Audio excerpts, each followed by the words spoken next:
more evidence. I already covered some of it in past weeks, but more evidence that the many of the people killed on October 7th were killed by the IDF. Basically, what I've covered before this is that, and this is not defending everything Hamas did. This is not saying Hamas didn't kill any innocent people. It seems very likely they did. But it is to say that the numbers, the sheer larger numbers are, it seems, largely due to the way that the IDF behaved. And I've spoken before about the Hannibal directive that the Israeli military has, which is if hostages are taken, kill everybody. Kill the hostages, kill the people around the hostages, kill the hostage takers, and kill the innocent civilians nearby. Because the government, whoever came up with that directive, figured, well, worrying about hostages is worse for Israel, the country, than getting them back, or than killing them.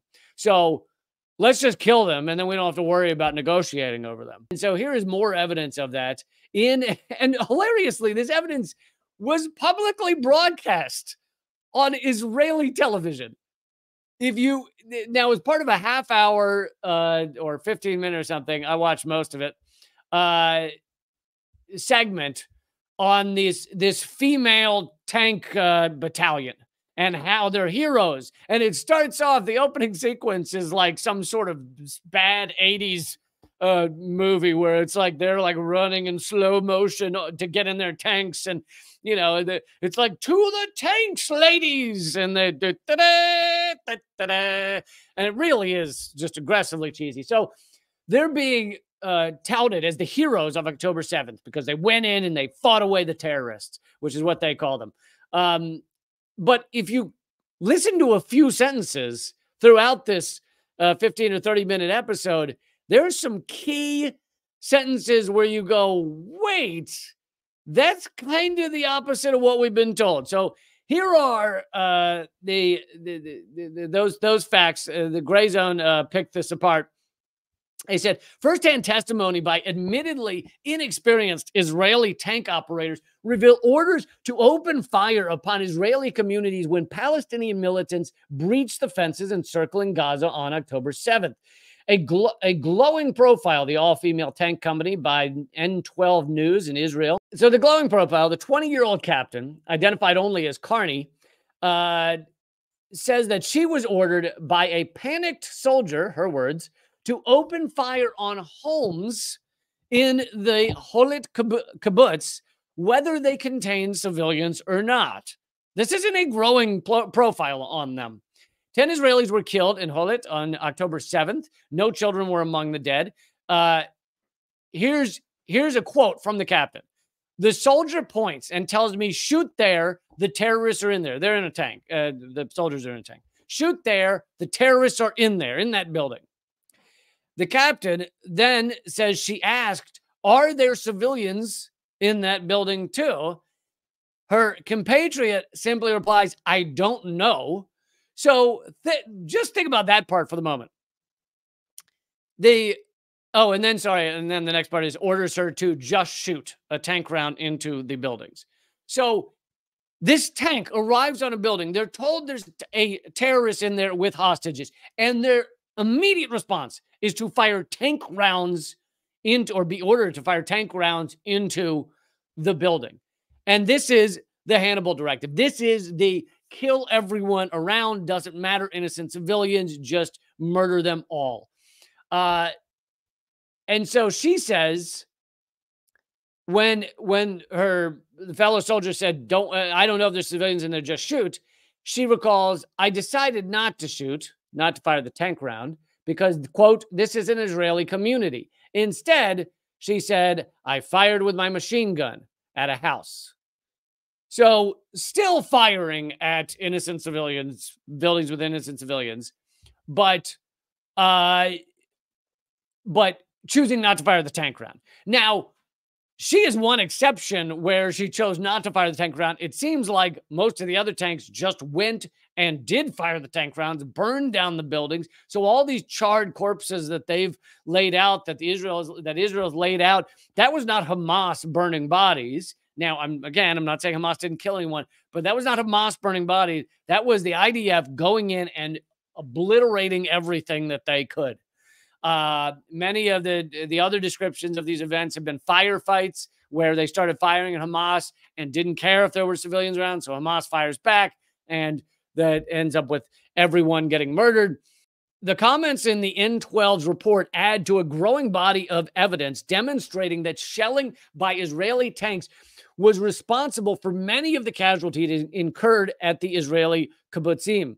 According to the soldiers interviewed, others killed by the tank company in question include supposed Palestinian militants whom they say they crushed to death with their vehicle. They talk about running them over. Brigadier General Mamia admitted that taking a band of militants in the kibbutz was a very complex task for which the young tankers were, in quote, in many ways not trained to fight. So this is another aspect of this glowing profile that you're like, wait, what? These are 20-year-olds, and apparently they were not even trained on tanks. They didn't even know what they were doing. Now, I'm not saying if you were in a society that was attacked, you wouldn't obviously throw everything kitchen sink at the people attacking you. But of course, when you live in an apartheid state, which has a concentration camp on its border, well, that's a far different scenario than just some random country, you know, when Luxembourg's like, Belgium's coming over the hills. Very different when you have imprisoned these people for their entire lives. But that being said,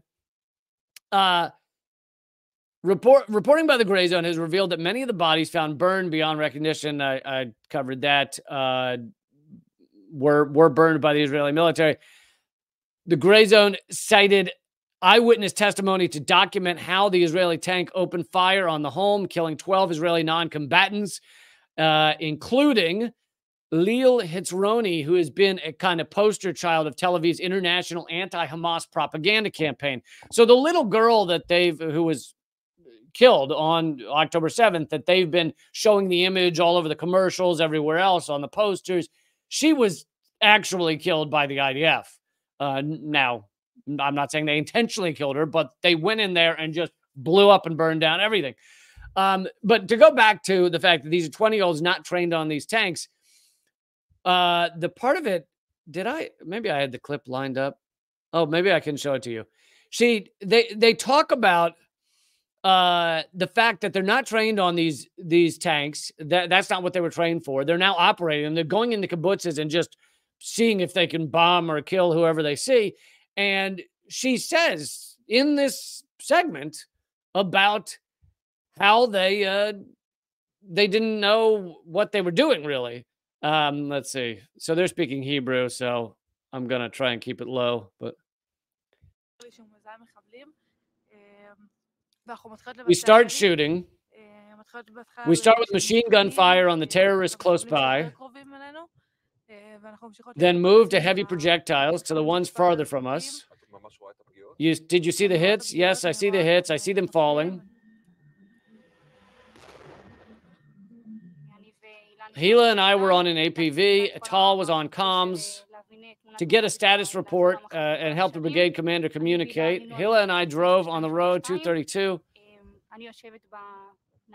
operating the machine gun and the APV, telling me she's spotting terrorists, open her safety so we can fire.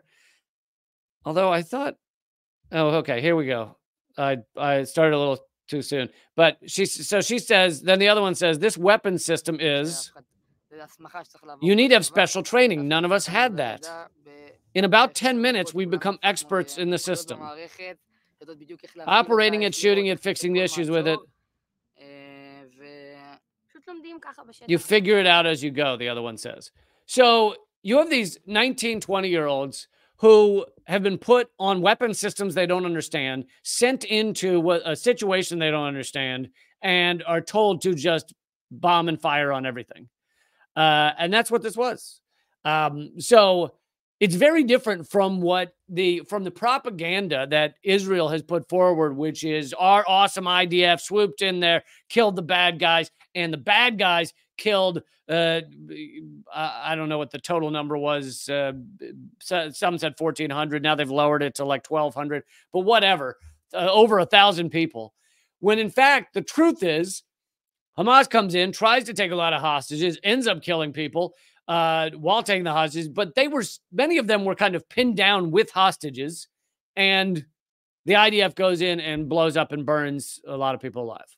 And many of them were 19-year-olds working on weapon systems that they didn't understand or know how to use.